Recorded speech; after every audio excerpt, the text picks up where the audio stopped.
जय गुरु जी। जय गुरु जी संगत जी। मैं आपके समक्ष मौजूद हूँ search for divine love Sukhmani aunty की किताब का अध्याय नंबर 40। गुरु जी ने ली महासमाधि और उसके बाद। आइए सुनते हैं, ये बहुत ही इमोशनल लग रहा है। मैं मरता नहीं, जो सर्वव्यापी में विलीन हो जाता है वह कहीं नहीं जाता। गुरु नानक। एक सच्चा गुरु कभी भी जन्म, मृत्यु, बुढ़ापा और बीमारी से प्रभावित नहीं होता, क्योंकि उन्होंने हमारे मार्गदर्शन करने के लिए भौतिक रूप धारण कर लिया है। इसलिए उन्हें प्रकृति के नियमों का पालन करना होता है, लेकिन वे कभी नहीं मरते। वे स्वयं अपनी इच्छा से अपने शरीर से बाहर निकलते हैं। जो लोग गुरुजी के को निकट मानते हैं वे अभी भी यहाँ हमारे साथ हैं। गुरुजी ने महासमाधि लेने से 2 महीने पहले मेरी माँ और मेरे सहित अपनी कई संगत को संकेत दिए थे। उन्होंने टेलीपैथी में मुझे अपना मृत शरीर दिखाया और मैं उनके चरणों में रो रही हूँ। अचानक मुझे गुरुजी की आवाज़ सुनाई दी और उन्होंने मुझसे कहा, तू रो क्यों रही है? मैं था इत्थे ही। हाँ। टेलीपैथी में मेरी माँ को गुरुजी की चिता को ठीक उसी स्थान पर जलते हुए दिखाया गया जहाँ वह वास्तव में जलाई गई थी। उसके अनुष्ठान किए जाने के बावजूद वह उन्हें बड़े मंदिर में घूमते हुए दिखते हैं। वह इस टेलीपैथी में इतनी परेशान हो गई कि रोने लगी। परेशान होकर वह उठकर लॉबी में बैठ गई। तभी अचानक गुरुजी ने उन्हें फ़ोन किया। सुखी, तू ठीक है? उन्होंने पूछताछ की। हालांकि उन्होंने हाँ कहा, लेकिन वह जानती थी कि कुछ होने वाला है। 27 मई रविवार 2007 को हमने गुरुजी के अंतिम दर्शन किए। उनका चेहरा चमक रहा था और किसी ने कभी सोचा भी नहीं था कि वह इतनी जल्दी हमें छोड़कर चले जाएंगे। गुरुजी का अंतिम सत्संग। गुरुजी ने मेरी माँ को खड़े होकर सत्संग करने के लिए बुलाया। 10 दिल्ली वालियां नु महापुरुष की हुंदे हाँ। अज तक कोई महापुरुष दिल्ली नहीं आया है। दिल्ली ਨੂੰ श्राप मिलिया होया है। मैं पहला गुरु हाँ ਜਿਹੜੀ दिल्ली आया हाँ। दिल्ली आने मैनू समझ ही नहीं सके। सब विकारा विच पए हुए हाँ। इन्हां नू ना माया मिली ना राम। इन्ना बुरा टाइम आने वाला है, कहीं कम नहीं आएगा, सिर्फ गुरु ही कम आएगा। भरे बाजार छोड़ के पजोड़ोंगे, पंजन दी था नहीं होनी। 10 दिल्लियां वालियां नू मैं तेरी डैडी नू की नज़ारे दिखाया हाँ। मैं इस परिवार नू रब दिखाता। अर्थात बताओ दिल्ली वालों को कि महापुरुष क्या होते हैं। आज तक कोई महापुरुष दिल्ली नहीं आया है। दिल्ली को श्राप मिला हुआ है। मैं पहला गुरु हूँ जो दिल्ली आया हूँ। दिल्ली वाले मुझे समझ नहीं सके। सब विकारों में पड़े हुए हैं। इनको ना माया मिली ना राम। इतना बुरा टाइम आने वाला है, कोई काम नहीं आएगा, सिर्फ गुरुजी काम आएगा। भरे बाजार छोड़ भागोगे तो भागने की जगह नहीं मिलेगी। बता दिल्ली वालों को मैंने तेरे डैडी को क्या नज़ारे दिखाए हैं। मैंने इस परिवार को भगवान दिखा दिया है और इसलिए मेरी माँ ने वह सब वर्णन किया जो मेरे नाना जी ने अस्पताल में अपने अंतिम दिनों में के दौरान देखा था। कोई मैनू सवाल करता है, गुरुजी उस बंदे दा भला क्यों किता? ਉਹ तो बुरा है। ਅਸੀਂ ਤਾਂ ਸਾਰਿਆਂ ਦਾ ਭਲਾ ਕਰਨਾ ਹੈ। ਜੋ ਵੀ ਸਾਡੇ ਕੋਲ ਆਏਗਾ ਉਸ ਦਾ ਭਲਾ ਹੀ ਹੋਏਗਾ। ਇਹ ਹੀ ਤਾਂ ਫਰਕ ਹੈ ਤੁਹਾਡੇ ਵਿੱਚ ਤੇ ਮਹਾਂਪੁਰਸ਼ਾਂ ਵਿੱਚ। ਦੱਸ ਇਹਨਾਂ ਨੂੰ ਕਿ ਕੋਈ ਫੋਟੋ ਅਸਲੀ ਗੁਰੂ ਨਾਲ ਨਹੀਂ ਮਿਲਦੀ। ਅਸੀਂ 10 ਸਾਲ ਦੇ ਦਿੱਤੇ ਦਿੱਲੀ ਵਾਲਿਆਂ ਨੂੰ, ਪਰ ਕੋਈ ਨਹੀਂ ਸਮਝਿਆ। ਇੱਥੇ ਤਾਂ ਪੈਸਾ ਹੀ ਬੋਲਦਾ ਹੈ। ਅਸੀਂ ਵੀ ਜਗਤ ਤਮਾਸ਼ਾ ਦੇਖਣ ਆਏ ਹਾਂ। ਅਸੀਂ ਵੀ ਹੁਣ दुखी हो गए हाँ। असी भी हुन चले जाना है। विराम पंजाब। अर्थात कोई मुझे सवाल करता है कि गुरुजी उस आदमी का भला आपने क्यों किया? वो तो बुरा इंसान है। मुझे तो सारों का भला करना है। जो भी मेरे पास आएगा उसका भला ही होगा। यही तो फ़र्क है तुम्हारे और एक महापुरुष के बीच में होता है। बता इन सबको कि कोई फ़ोटो असली गुरु के साथ नहीं मिलती। मैंने 10 साल दिए हैं दिल्ली वालों को, पर कोई नहीं समझा। यहाँ तो पैसा ही बोलता है। मैं भी यहाँ जगत तमाशा देखने आया हूँ। मैं भी अब दुखी हो चुका हूँ। मैं अब चले जाऊँगा। एक विराम के बाद उन्होंने बोला, पंजाब। हमें सभी 10 सिखों के दर्शन का सौभाग्य प्राप्त हुआ था और इस कारण हम यह कहने में सक्षम थे कि उनकी कोई भी तस्वीर वास्तविक चेहरों से मेल नहीं खाती।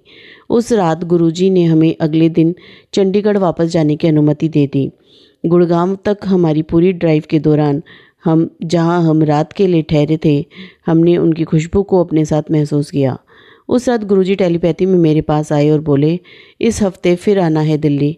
गुरुजी, मैं कैसे आऊँ, मेरे पास कार नहीं है इस हफ्ते, मैंने कहा। गुरुजी उदास सी मुस्कुराहट देते हुए बोले, तेनू आना ही पड़ेगा, तुझे आना ही पड़ेगा। मुझे क्या पता था कि गुरुजी 31 मई को हम सबको छोड़कर चले जाएंगे और मुझे उनकी भविष्यवाणी के अनुसार वापस आना पड़ेगा। 30 और 31 तारीख की मध्य रात्रि को मैंने गुरुजी को फिर से टेलीपैथी में देखा, जहां उन्होंने मुझसे कहा कि मुझे किसी भी चीज़ की चिंता नहीं करनी है और उन्होंने हर चीज़ का ध्यान खुद रखा हुआ है। मेरी टेलीपैथी एक फ़ोन कॉल की आवाज़ से टूट गई, जहां मैं सूचित किया गया कि गुरुजी ने महासमाधि ले ली है। गुरुजी की महासमाधि की खबर हम सभी को तोड़ दिया। हालांकि तब से कई बार वह टेलीपैथी में हमारे पास आए हैं और हमें बताया है कि वह अभी भी हमारे साथ हैं और पहले से भी अधिक शक्तिशाली हैं, क्योंकि वह प्रकृति के नियमों से बंधे नहीं हैं। मनुष्य होने के नाते हम उनकी भौतिक उपस्थिति को याद करते हैं, लेकिन वह अभी भी हमारी यात्रा के हर कदम पर हमारे साथ हैं। वे पहले की तरह अपनी संगत की रक्षा, सहायता और उपचार करते रहते हैं। वे आज भी अद्भुत तरीक़ों से अपने शिष्यों को अपना दर्शन देते हैं और मार्गदर्शन करते हैं।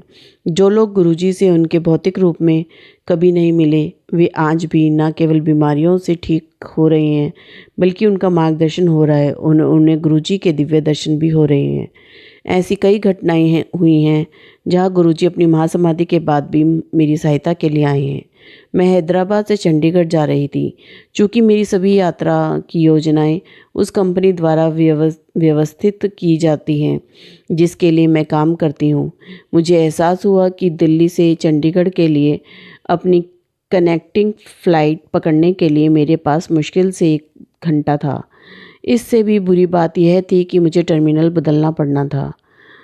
जैसे ही मैं हैदराबाद हवाई अड्डे पर चेक इन करने वाली थी, मैंने गुरुजी से मेरी मदद करने की प्रार्थना की। उस दिन चेक इन काउंटर पर लाइन बड़ी लग रही थी और मुझे यकीन था कि मेरी कनेक्टिंग फ़्लाइट छूट जाएगी। अचानक platinum card check in counter पर मौजूद लड़की ने मुझे अपने काउंटर पर आने का इशारा किया। मेरा टिकट देखे बिना ही उसने मुझसे कहा, मैम, आपके पास अपनी कनेक्टिंग फ़्लाइट पकड़ने के लिए मुश्किल से ही समय है। मुझे आपके सामान पर एक प्रायोरिटी स्टिकर लगाने दें ताकि वह सबसे पहले बाहर आ जाए और आपका कुछ समय बच सके। और उसने मुझे चेक इन किया। उसे कैसे पता चला उसने सिर्फ मुझे ही क्यों बुलाया और किसी को नहीं? वह क्या सामान्य यात्री के लिए प्लेटिनम कार्ड काउंटर से बुकिंग कराना सामान्य बात है? मुझे नहीं लगता। मुझे लगता है कि गुरुजी ने मेरी विनती सुन ली थी।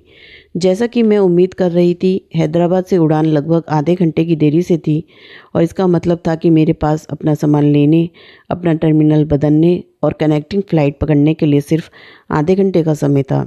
जैसे ही हम आगमन पर पहुँचे, यानी अराइवल पर पहुँचे, हमारे सामान के लिए बेल्ट नंबर प्रदर्शित नहीं किया गया था। इस प्रकार परिचित चेहरों को ढूंढने में कीमती मिनट बर्बाद हो गए। एक बूढ़ा कर्मचारी मेरे पास आया और कहा, आपका सामान बेल्ट नंबर 2 पर आएगा। उसे कैसे पता चला कि कौन सी उड़ान है? जैसे ही मैं बेल्ट नंबर 2 पर पहुंची, प्रायोरिटी स्टिकर के साथ मेरा सामान सबसे पहले निकला और मैं लेकर अगले टर्मिनल की ओर भागी। बोर्डिंग गेट नंबर बंद होने से कुछ मिनट पहले ही मैं बस में चढ़ने में कामयाब हुई। एक अन्य घटना में मुझे अपने काम के संबंध से अचानक 15,000 कीमत की कुछ खरीदारी करनी पड़ी। इस राशि को खर्च करने से मेरा बजट गड़बड़ा गया और कुछ अन्य योजनाओं में देरी हुई। रात को सोने से पहले मैंने गुरुजी से प्रार्थना की, गुरुजी, काश मैं आपको बता पाती कि मुझे इस पैसे की कितनी सख्त ज़रूरत है जो मैंने आज ही खर्च किए हैं।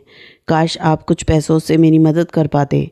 इतना कहने के बाद मैं सोने चली गई। मैंने और मेरी माँ ने 2 अलग-अलग डाकघरों से में कुछ निवेश किए हैं और हम हर 2 महीने में मैं बिना चुके वहाँ जाती हूँ और ब्याज निकाल लेती हूँ। अगली सुबह मैं 2 निकासी फॉर्म भरे और पैसे लेने चली गई। पहले डाकघर में मुझे दोबारा फॉर्म भरने के लिए कहा गया क्योंकि मैंने जो राशि भरी थी वह देय राशि से बहुत कम थी। मैंने कैशियर से तर्क किया कि उनसे गलती हुई है और मैंने बिना किसी असफलता के हर 2 महीने में नियमित रूप से पैसे निकालती रही हूँ। ऐसा कोई तरीका नहीं था जिससे मैं आमतौर पर मिलने वाली राशि से अधिक पैसे प्राप्त कर सकूँ। मैंने उसे पासबुक और उसमें की गई नियमित प्रविष्टियाँ दिखाई। उन्होंने मेरे सारे रिकॉर्ड देखे और फिर भी मुझसे बड़ी रकम के साथ एक नया फॉर्म भरने को कहा। मैंने वैसा ही किया और मन ही मन अतिरिक्त पैसों के लिए गुरुजी को धन्यवाद दिया। जैसे ही मैं अगले डाकघर में निकल रही थी, एक ट्रक आया और मेरी कार को गलत साइड से मेरे सामने आया। जैसे ही मैंने देखा, उस पर निम्नलिखित शब्द लिखे हुए थे, जिसके सिर ऊपर तू स्वामी सो दुख कैसा पावे। अगले डाकघर में मुझे फिर से फॉर्म भरने के लिए कहा गया क्योंकि मैंने जो राशि भरी थी वह बहुत कम थी। मैंने उनसे कहा कि कोई गलती हुई है होगी क्योंकि मैं नियमित रूप से पैसे निकालती हूँ और ऐसा कोई रास्ता नहीं है कि मैं बीच में 1 या 2 महीने चूक जाऊँ। सभी तर्क और स्पष्टीकरण विफल रहे और मुझे नई राशि भरनी पड़ी। जब मैं घर आई तो मैंने पैसे गिने और यह देखकर हैरान रह गई कि मेरे पास 15,000 रुपये अतिरिक्त थे। मुझे एहसास हुआ कि मेरी प्रार्थनाओं का जवाब मुझे मिल गया और जो पैसा मैंने खर्च किया था वह गुरुजी ने मुझे वापस कर दिया। अब मेरे पास 15,000 रुपये थे जिनका कोई हिसाब नहीं था। ऐसी कई घटनाएं हुईं जहां हमें बस उन्हें पुकारना पड़ा और वह हमारे लिए मौजूद थे। गुरुजी मेरे और मेरे परिवार के लिए शक्ति के स्तंभ बने हुए हैं और उनकी बदौलत मैंने निडर होकर जीवन जीना सीखा है। जैसा कि गुरुजी ने हमें बताया था कि मैं अगला जन्म भी महापुरुषादा ही लूँगा। मैं उनकी बातों पर कायम हूँ और उनके दोबारा सामने आने का इंतज़ार कर रही हूँ, चाहे यह मेरे इस जीवन काल में हो या अगले। मुझे पता है कि यह यात्रा फिर से शुरू होगी गुरुजी के साथ। जय गुरुजी, शुक्राना गुरुजी, लख लख बार शुक्राना, अनंतम अनंतम शुक्राना। जय गुरुजी। शुक्राना संगत जी मेरे साथ बने रहने के लिए।